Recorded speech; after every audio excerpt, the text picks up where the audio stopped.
Welcome to Monday Morning Quarterback, a weekly feature from Cannon Church in Snellville, Georgia. I'm Tim Emmett, senior pastor at Cannon, and on Monday mornings we connect the game of football, the Christian faith, and the week ahead. Welcome to Season 3, Episode 2.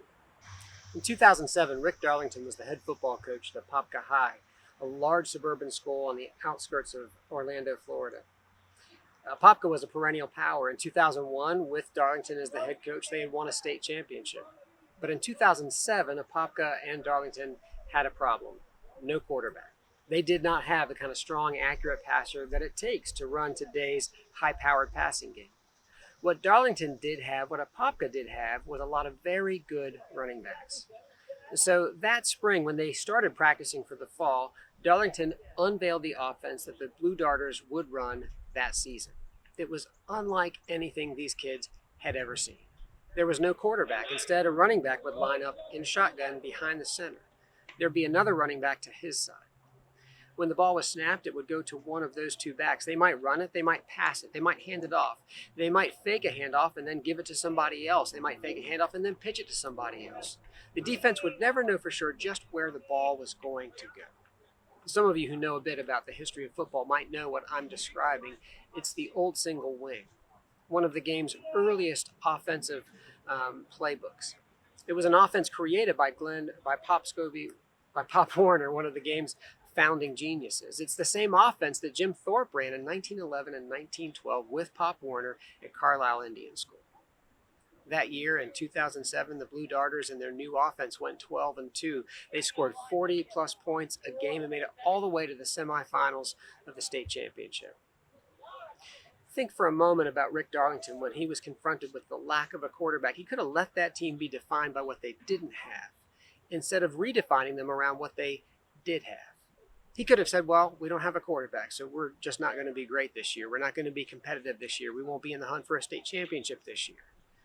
Instead of focusing on what they didn't have, being defined by what they lacked, he redefined them around what they did have and could do. What if it's true that right now you have everything you need? By God's grace, you have everything you need to compete, to strive, to thrive, to flourish as a person, a couple, a family, a church. What if it really is true in the words of Psalm 23, verse 1, that the Lord is your shepherd, therefore you shall not want? That means that you will have everything you need. You will not lack. You will not be in need. You have and will have everything you need to flourish and thrive as a person, a couple, a family, a church.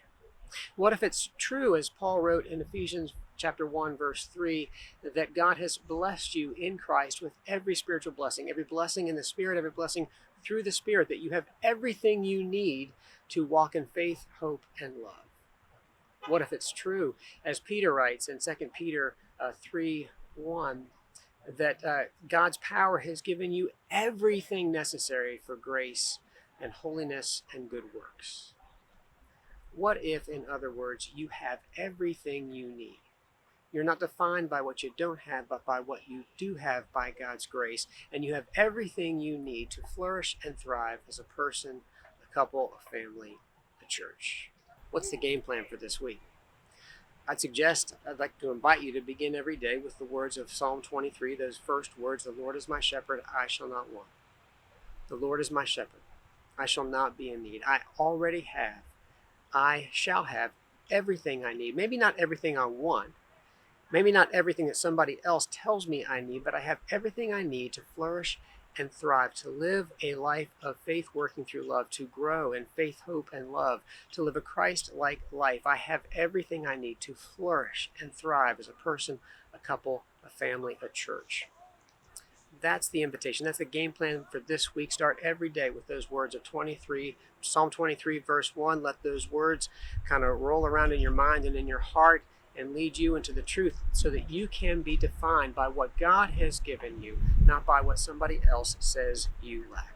That's a game plan for this week. I hope you have a great week.